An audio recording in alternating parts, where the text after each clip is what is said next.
చూసావుగా నాతో పెట్టుకుంటే ఏమవుతుందో. నా విషయం కార్తిక్కి చెప్పావో సత్యంగా చెప్పనండి. ఓ 4 రోజుల పాటు నువ్వు కార్తిక్కి దొరకకూడదు. 4 రోజులు కదండి, అసలు ఈ జన్మలోనే కనిపించానండి. వెళ్ళు. నా పిల్లలు చెప్తూనే ఉంది. ఇంకా వీడిని ఎక్కువ కాలం ఆపడం కుదరదు. వెంటనే ఫినిషింగ్ ఇచ్చేయాలి.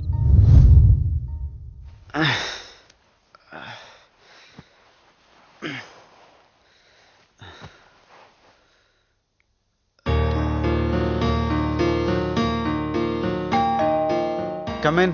Good morning sir. మిమ్మల్ని డిస్టర్బ్ చేయడం ఇష్టం లేక మేడం గారు వెళ్ళిపోయారండి. మీకోసం కంపెనీ కార్ పంపించారు. ఓకే.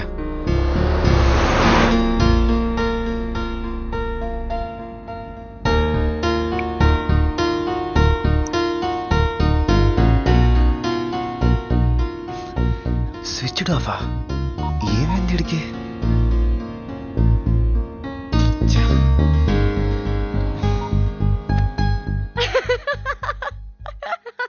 అంటే రాత్రి నువ్వు చెప్పిందంతా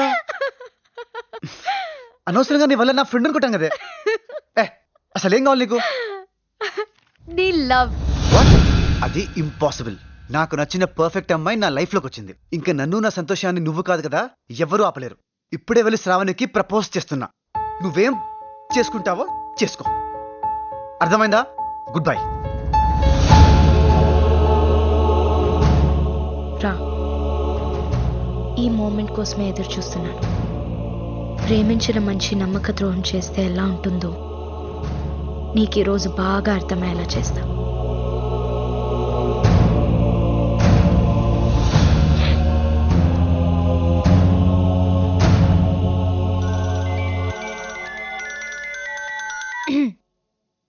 హలో. హాయ్ శ్రావణి. ఎక్కడ? ఆఫీస్ గెస్ట్ హౌస్ లో. నీతో ఒక ఇంపార్టెంట్ విషయం మాట్లాడాలి. ఓ 10 minutes లో అల్బిదేర్. ఓ మాట్లాడిస్తే నీకు ఓకేనా? ఎందుకు కాదు, కానీ ఇప్పుడే ప్రూవ్ చేయాలి, తర్వాత సెట్ చేసుకొని. అమ్మా కరెక్ట్. నమ్మడానికి అది చాలా అంటున్నాడు కదరా. ఒక్కసారి మాట్లాడించి ప్రూవ్ చేస్తే సరిపోతుంది కదా.